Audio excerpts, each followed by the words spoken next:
Em Doutor Zhivago, o Boris Pasternak fala que alguns elementos da sociedade eles começam com motivo nobre e elevado e terminam como matéria bruta. E aí ele cita o iluminismo russo, que culminou na Revolução Russa, e a própria Grécia, que culminou em Roma. Aqui no Brasil a gente tem a Constituição de 88, que começou com motivo nobre e elevado, mas infelizmente termina no Congresso de 2022. A matéria bruta. Eu sou Deise Socari, jornalista, cientista política, e nesse vídeo a gente vai falar sobre PEC da transição e orçamento secreto. Em tempos de burocratização e corporativismo desenfreado, nada é mais difícil do que respeitar as regras do jogo. A sobrevivência do poder invisível e a revanche dos interesses particulares aliados à falta de sofisticação política da sociedade perpetuam no poder aqueles que só estão interessados no seu pedaço de terra. Eu vou explicar por que eu estou falando isso. As bases da política brasileira, elas são calcadas no coronelismo. Vitor Nunes Leal, em Coronelismo, Inchada e Volta, explica isso muito bem. O que eram os coronéis antigamente? Eles eram aqueles donos de terra que mandavam indefinidamente nas terras. Então eles mandavam no céu, eles mandavam na terra e eles mandavam nas pessoas. Nenhum poder era capaz de cortar o poder do coronel. O que a gente vive hoje é um coronelismo moderno. E eu ouso dizer que o Brasil é um pedaço de terra de Arthur Lira. A gente está vivendo esse coronelismo moderno muito em função da fragmentação partidária.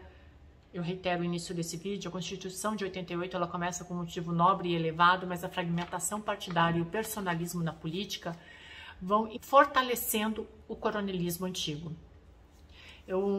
Quando eu fiz a minha tese no doutorado, porque dissertação é mestrado, tese é doutorado, eu identifiquei que na velha república a gente tinha políticos que até hoje perpetuam seus descendentes na política de 2022. É isso mesmo que eu estou falando.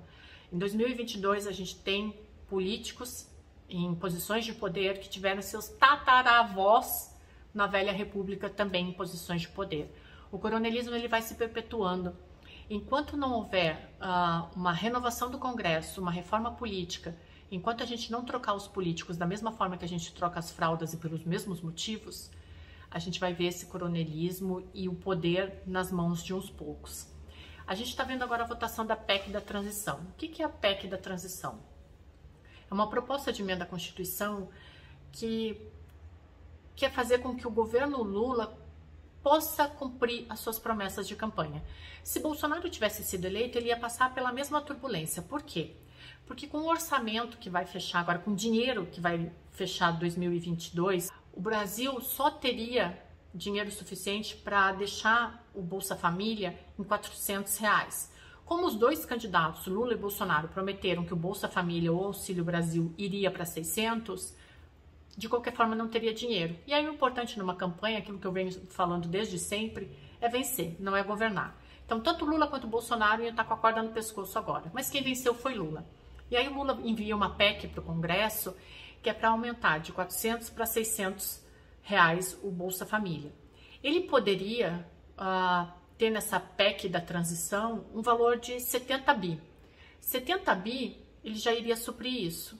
Só que provavelmente na CCJ do Senado foi votado nessa semana a PEC da transição, liberando 145 bilhões de reais para o novo governo fora do teto. Então tem 145 bilhões para gastar.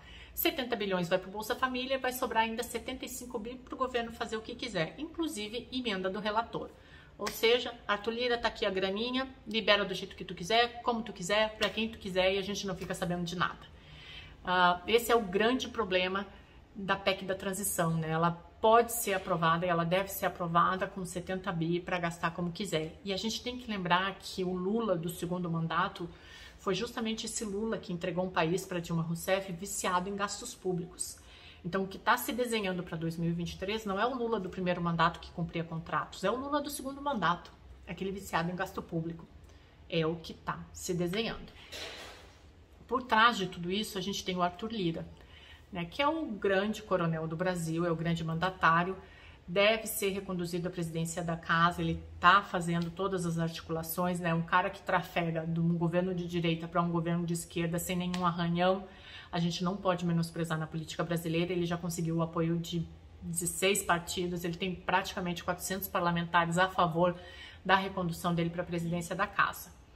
E ele só vai garantir governabilidade para o Lula se for aprovada o orçamento secreto, se for aprovado o orçamento secreto, que está em julgamento no Supremo Tribunal Federal. Suponhamos que o Supremo Tribunal Federal declare que o orçamento secreto ele é inconstitucional. Do jeito que está, não pode continuar. Vocês já pensaram a bomba que vai explodir no colo do Lula? Tem analista político falando, ah, não, mas aí o Lula vai lavar as mãos, foi o STF que declarou o orçamento secreto como inconstitucional. Mas, gente, ele vai ter que tirar o dinheiro do orçamento secreto de algum outro lugar, porque senão o Lira não vai deixar ele governar. O orçamento secreto é o poder de barganha do Lira para ele voltar para a presidência da Câmara dos Deputados, é a galinha dos ovos de ouro dele. Então, assim, o Lula está numa sinuca de bico. E num período de transição, era o período que o Lula devia estar usando todo o capital político dele, mas ele não está fazendo isso, ele já está barganhando com o Lira. A primeira coisa que ele fez foi se aproximar do presidente da Câmara dos Deputados para não repetir quando a Dilma Rousseff assumiu como presidente da República, o PT largou como candidato o Chinalha, quem venceu foi o Eduardo Cunha, e aí a gente viu um impeachment. Mas isso tudo aconteceu depois que a Dilma já tomou posse. O Lula nem tomou posse, já está negociando com o Congresso, que é dominado pelo Centrão. E esse Congresso, ele só ganhou essa força toda muito por causa do governo Bolsonaro. Então, aqui não pode só apontar o dedo para o governo Lula. E aí, esse orçamento secreto, que o Lula passou a campanha inteira dizendo que é uma excrescência, agora ele começa a entender como algo possível e começa a institucionalizar isso. Então, vamos supor que o STF determine que o orçamento secreto ele é constitucional, ele só precisa de um pouco mais de transparência. Ok, Lira está reeleito, Lula consegue a PEC da transição, aumentam-se os gastos e no ano que vem a gente vai ter inflação, desemprego, aumento no preço dos alimentos, tudo isso vai acontecer. Suponhamos que o Congresso declare inconstitucional. O Lula vai dizer, ah não, tá bom, não fui eu, olha Lira, eu não tenho o que fazer. Só que alguns parlamentares já disseram que vão dar um jeito de conseguir essas emendas através da Comissão Mista de Orçamento, ou vão embutir na PEC da transição, porque o STF deve julgar o orçamento secreto antes da PEC da transição. Então, por exemplo, é inconstitucional, não vai dar para liberar, vamos colocar esse dinheiro na PEC da transição e aí libera as emendas do relator. De novo, a única solução para um país que é dominado por um coronelismo moderno é fazer uma reforma política ampla, mas para fazer uma reforma política a gente precisa de renovação no Congresso. Enquanto os brasileiros continuarem colocando lá na Câmara dos Deputados e no Senado as mesmas pessoas, não vai se conseguir fazer uma reforma política, porque uma reforma política que seja decente e que pregue uma modernização dos partidos brasileiros, ela não vai beneficiar quem ainda está no poder. Então, vai continuar sendo isso e eu acredito que vai ser muito difícil a gente mudar isso. Então, se tu olha um pouco, e aí eu vou citar alguns livros, Coronelismo e Chá de Voto, Os Donos do Poder do Raimundo Faoro, se a gente olha um pouquinho para essa história do Brasil, o próprio Gilberto Freire, a gente vai ver que a gente está condenado a esse coronelismo moderno. E agora, com essa institucionalização do orçamento secreto, daqui a 200 anos eu não vou estar aqui, mas a gente vai estar falando de orçamento secreto como uma coisa institucionalizada. E não adianta dizer que o Bolsonaro não tem nada a ver com isso, porque o orçamento secreto começou no governo dele. Ele vetou, mas depois ele foi lá e deixou passar, né? O Congresso apoiou o orçamento secreto, o Bolsonaro deixou passar, assinou e tá tudo bem. E aí agora a gente vê o governo Lula institucionalizando, então não se quebra o mal na raiz, e aí o que a gente vê é essa coisa estapafúrdia. 2023 nem começou, a gente vai ter uma PEC estourando os limites de gastos, né? Então vamos tirar 200 bi da onde? Da saúde, da educação, transporte público. Eles poderiam diminuir o salário deles? Poderiam, mas o Tarcísio nem assumiu. O governo de São Paulo já aumentou o salário deles. Vocês acham mesmo que vai ter um enxugamento da máquina pública? Não vai. A gente vai ter uma PEC da transição que vai estourar esse limite e um orçamento secreto para o Arthur Lira fazer o que quiser no Congresso Nacional. E aí o que vai acontecer? O Arthur Lira vai liberar as emendas do relator e vai virar o dono do Brasil. Porque porque o Lula não vai conseguir governar sem Arthur Lira. É o que eu falei no início do vídeo aqui, que a gente tem que trocar os políticos e as fraldas pelos mesmos motivos, é o fim da reeleição. Porque a partir do momento que eles vão se perpetuando no poder, a gente vai vendo esses micro poderes invisíveis dentro do Congresso Nacional que não deixam ninguém governar.